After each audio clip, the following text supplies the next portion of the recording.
I've been telling everybody today, I honestly don't know how you guys have done this because I was a massive fan of the first movie. Oh, thank you. And I left last night going, I think this one's better. Wow. Done. Yes. Good interview. That's Right? it, guys. Let's wrap it. That's as good as it gets. No, but it really extended that experience that I had in the first one, right? Oh, thank and then you. took it to a whole new level. Wow. Thank you very much. Were you always on board with Absolutely extending not. the story? No. The truth of the matter is I think I was much more an audience member in the decision than I was a writer, director, or actor, because as an audience member, I'm super weary of sequels. And I know what sequels usually mean. It usually means that the studio did well and they want to do well again, and I didn't want to be a part of any weird cash grab kind of nonsense, so I told them to go do it with someone else. And You're just like, have fun? yeah, I just said have fun. And then they sort of Jedi mind tricked me into doing it. The producer, Drew Form, who's a great dude and a very obviously talented producer, just said, yeah, sure. Just, will you write out like an outline to guide us into the next one? And I said, yeah, sure. And then as I was writing the outline, I had this small idea, which is to make Millie the lead of the movie. Not just because Millie would be amazing, but actually her character, I think, really continues the metaphor of the first one. And as corny as it sounds, the only moment, the reason why I decided at the end to do the second one was I thought I had figured out a way to actually write a thank you note to the audience for how much they loved. No, it's true, loved and respected the first one. I said, if I can make a movie that's as good, if not better than the first one, and feels like an organic extension, just like you said, all the things you said, I said that's the only way I'll do it, because I don't want anyone to come to such a special thing that we created in the first one and go, oh man, they blew it. Yeah. You know, so I thought, well, I'm gonna work tirelessly to make sure that they realize that this is my thank you note for that.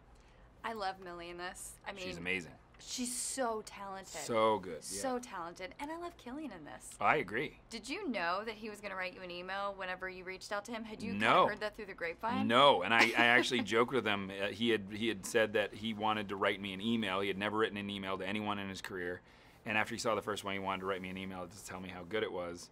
And because I know he's, from that part of the world where my wife is, which, you try to make fun of people when they get gooey and emotional. And I just said, well, thank God you didn't, because I'd think that was too much. I would think that you were desperate, and I would not consider you for this role. And so he turned out to be my secret weapon, really. I think that he's so important to this movie because he's everything you want it to be. He's slightly ambiguous morally, he's heroic, he's dark, he's light, he's all these things that with all due respect, and again, I'm talking to the fans of the first one, is like, it's very real. It's the real experience of someone who didn't have the safety net and that surrounding environment of love that our family had in the first one. He's the representation of what it would be like to be alone and be scared and be making bad decisions. Last question. I am a huge fan of the movie-going experience. Like, I am a true lover of cinema in a movie theater, right? And I think one of the reasons I enjoyed the first one and this one so much is because I felt like this was almost a love letter to that as well. Oh, I agree. Yeah, thank you. The sound and the, Thank you very much. When you made these films, was that the intent for this to be seen in a huge theater with a community of people? You know what's funny? I always thought it would be cool, right? But it sounds a little weird for a director to be like, you have to see it in the theater, and people are like, thanks anyway, guy. But I think that it was one of those things where I thought it would be really cool because I thought that having to be that quiet puts you in the movie.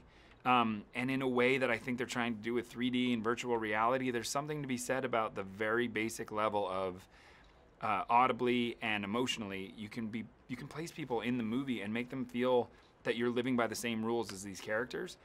I had no idea how big a success that experience would be. And I to this day, my favorite thing is that people leave the theaters labeling, that's the person who ate popcorn and that's the person who opened gum in the middle. It's like, that's a pretty awesome compliment.